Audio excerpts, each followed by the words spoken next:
Auto డ్రైవర్ల వేషధారణలో BRS ప్రజాప్రతినిధులు Hyderabad నివాసిటీస్ auto డ్రైవర్ల యూనిఫామ్లు ధరించి బీఆర్ఎస్ ఎమ్మెల్యేలు ఎమ్మెల్సీలు బుధవారం అసెంబ్లీకి వచ్చారు. ఆటోను నడుపుకుంటూ అసెంబ్లీకి కేటీఆర్ వెళ్లారు.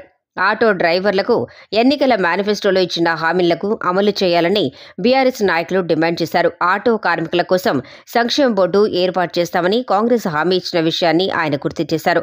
ఆటో డ్రైవర్లు వేసుకునే కాకి చొక్కాలు ధరించి బీఆర్ఎస్ ప్రజాప్రతినిధులు అసెంబ్లీకి హాజరయ్యారు.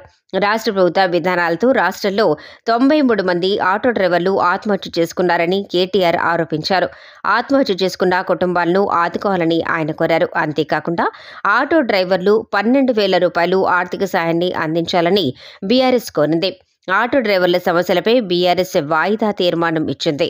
నిన్న అసెంబ్లీలో లగచర్ల రైతులకు న్యాయం చేయాలని డిమాండ్తో బీఆర్ఎస్ ప్రజాప్రతినిధులను అసెంబ్లీకి నల్ల చొక్కాలు, చేతులకు బేడీలు వేసుకుని అసెంబ్లీకి వచ్చారు. ఆటో రిక్షాల్లో ఎమ్మెల్యేలు, ఎమ్మెల్సీలు అసెంబ్లీకి వచ్చిన విషయమై మంత్రి పొన్నం ప్రభాకర్ స్పందించారు. ఆటో రిక్షా కార్మికుల సమస్యలను పరిష్కరిస్తామని ఆయన చెప్పారు. రోజుకో నిరసన పేరుతో బీఆర్ఎస్ ప్రజాప్రతినిధులు తమ ఉనికిని చాటుకునే ప్రయత్నం చేస్తున్నారని ఆయన విమర్శించారు. ఆటో కార్మికులకు ఇచ్చిన హామీలను వెంటనే ఆటో కార్మికులకు ఇచ్చిన హామీలను వెంటనే జై తెలంగాణ, జై తెలంగాణ. ఆటో కార్మికులకు ఇచ్చిన హామీలను వెంటనే ఆటో కార్మికులకు ఇచ్చిన హామీలను వెంటనే